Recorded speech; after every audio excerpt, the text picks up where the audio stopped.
আম্মা তুমি এখানে এমনি কি নিয়ে এত টেনশন করতেছো? কিছু না, মেয়েটা বলে গেল প্রমাণ নিয়ে আসবে। 3 দিন হয়ে গেল, এখন তো আসলো না। ওই মেয়ের কথা তুমি বিশ্বাস করো? আচ্ছা আম্মা, তোমার কি আমার প্রতি কোনো বিশ্বাস নাই?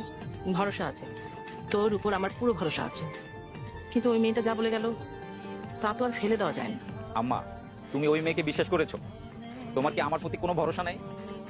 ওই মেয়ে একটা ফ্রড, প্রতারক, মিথ্যাবাদী, সম্পত্তির লোভে আমার নামে মিথ্যা অভিযোগ দিছে। আর বিয়ে তো দূরেই থাক, ওই মেয়েকে তো আমি চিনিই না। আর ওই মেয়ে যদি আমার বউ হয়, তাহলে আমি আর একটা বিয়ে করতে যাবো কেন? বাবা, তোর উপর আমার পুরো আস্থা আছে। আমি জানি আমার ছেলে এত বড় ভুল করতে পারে না। ঠিকই বলেছো আম্মা, তুমি আমাদের বিয়ের ব্যবস্থা করো।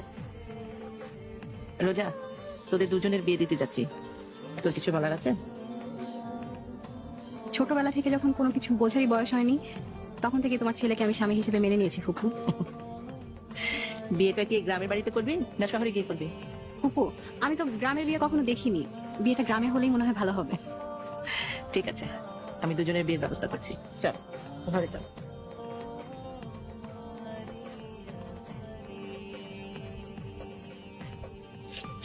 মিনা, কি করতেছিস? এটা কাজ করতেছে ভাইজান। মিনা, ভাইজান আপনি আমার হাত ধরছেন কেন? ছাড়েন। আরে আসতে কো, কেউ শুনবে। আসতে বলুন মানে? আপনার উদ্দেশ্য তো আমার ভালো মনে হইতেছে না। খালাম্মা, আমার মনে দেখে যান। এই, কি আছে? ডাকছিস কেন? খালাম্মা, উনি আমার লগে বেয়াদবি করছে, আমার চরিত্র ভালো না। কি বললি তুই? তোর এত বড় সাহস আমার চরিত্র নিয়ে কথা বলিস? এই, চুপ কর। মিনা, তুই বল কি হয়েছে? খালাম্মা, উনি জোর করে আমার হাত ধরছে। আম্মা, আমি তো ওর কাজে সাহায্য করতে চাইছিলাম। মিশা কথা খালাম্মা, উনি খারাপ উদ্দেশ্যে আমার কাছে আইছে।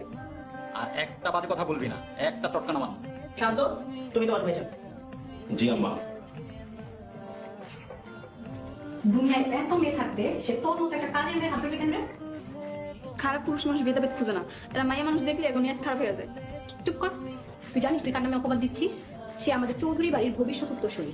কে কইছে উনি চৌধুরী বাড়ির বংশধর? উনি চৌধুরী বাড়ির কেউ না। সে না হলে কি তুই আরেকবার মুখে মুখে তর্ক করলে একদম ধাক্কা দিয়ে বের করে দিবি। ধাক্কা দেওয়া লাগবে না, আমি নিজেই চলে যেতে। শোন, শোন, সামান্য একটা ব্যাপারে এত বড় করিস না, মা। তুই থেকে যা। আপনার কাছে এটা সামান্য ব্যাপার মনে হচ্ছে, কিন্তু আমার কাছে অনেক কিছু। আমি গরিব হইতে পারি, কিন্তু আমার ইজ্জতের দাম আছে।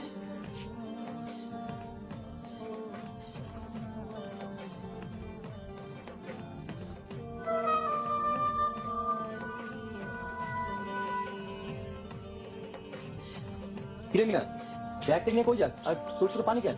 ভাইজান, আমি এই বাড়ি ছেড়ে চলে যেতেছি। চইলা যেতেছি? কেন যাবি? খালামার যে বুয়া পোলা, হ্যাঁ আমার লগে বেয়াদবি করছে। আমি কাজ করতেছিলাম, হ্যাঁ এসে আমার হাত ধরছে। নাউজুবিল্লাহ, পুরুষ মানুষের এত অধপতন, আল্লাহ হেদায়েত দিক। আসসালামু আলাইকুম ম্যাডাম। ওয়ালাইকুম আসসালাম। সালাম, দেখো না, সামান্য একটা ব্যাপার নিয়ে রাগ করে চলে যাচ্ছে বাড়ি থেকে। ম্যাডাম, এটার আপনি সামান্য বিষয় কইতেছেন? নারীর সম্মান হইতেছে অমূল্য সম্পদ, আর সেই নারীর অসম্মান করার চাইতে ঘোর অপরাধ আর কি হইতে পারে ম্যাডাম? সালাম ভাই, আমি চলে যাই, আমার জন্য দোয়া করবেন। আসসালামু আলাইকুম। ম্যাডাম, অন্যায়কারী যেই হোক তার প্রশ্রয় দিয়েন না, প্রশ্রয় দিলে চলুন বাড়ি।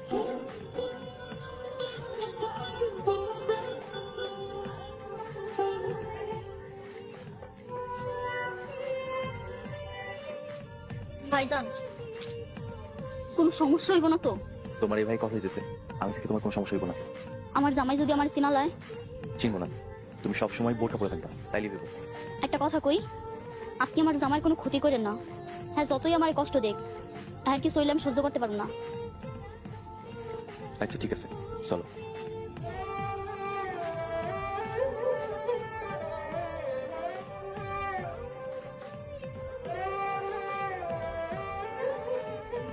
আসসালামু আলাইকুম ম্যাডাম। ওয়ালাইকুম আসসালাম। এই মেয়েকে সালাম। ম্যাডাম, ঘরে কাম করার লাগে মানুষ লাগবে না, তাই নিয়ে আইছি। খুব ভালো করেছো। তুমি কত বেতন নেবে? ম্যাডাম, কোনো বেতন লাগবে না, ওষুধ পেটে হাতে থাকবে। সত্যি সত্যি পেটে ভাতে থাকবে তো? যা, ওকে ঘরে নিয়ে চল।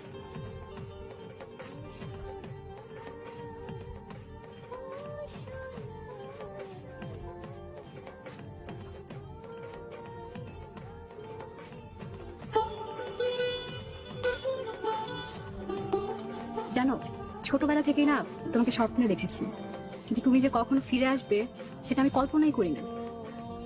সবই ভাগ্যের লীলা খেলা।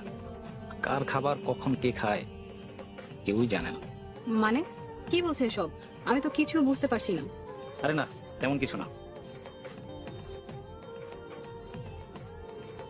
এটা কার ছবি?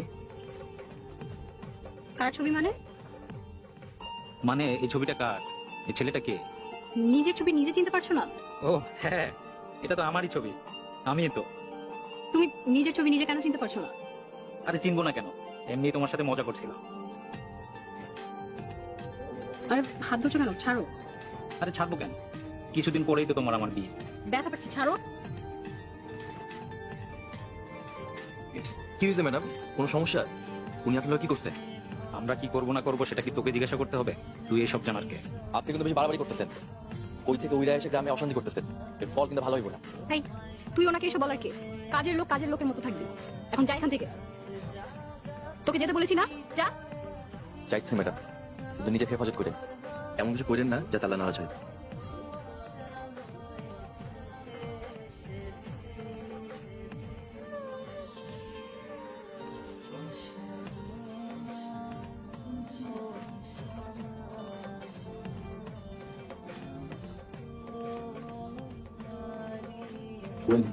তোমার কষ্ট হচ্ছে তাই না? না ভাই, কোনো কষ্ট হইতাছে না, খালি খারাপ লাগতাছে। জামাইয়ের সামনে বোরখা পিন্ধা থাকা লাগে। আর কয়েকটা দিন ধৈর্য ধর, সব ঠিক হয়ে যাবে। আর এখন যদি আমাকে চিনতে পারি, দুজনে দিব। কি রে সালাম, তুই রান্না করে কি করিস? না না ম্যাডাম, কিছু করি না, এমনি। ছি ছি ছি, তোরে না আমি ভালো মানুষ মনে করেছিলাম, আর তুই ছি। নাউজুবিল্লাহ ম্যাডাম, আপনি সব কি কইতেছেন? কি বলতেছি তাই না? আয় আমার সাথে। তুই বারবার অপরাধ করে ছাড় পাইছিস, আজকে আর তো কোনো ছাড় নেই। ফুপু ফুপু,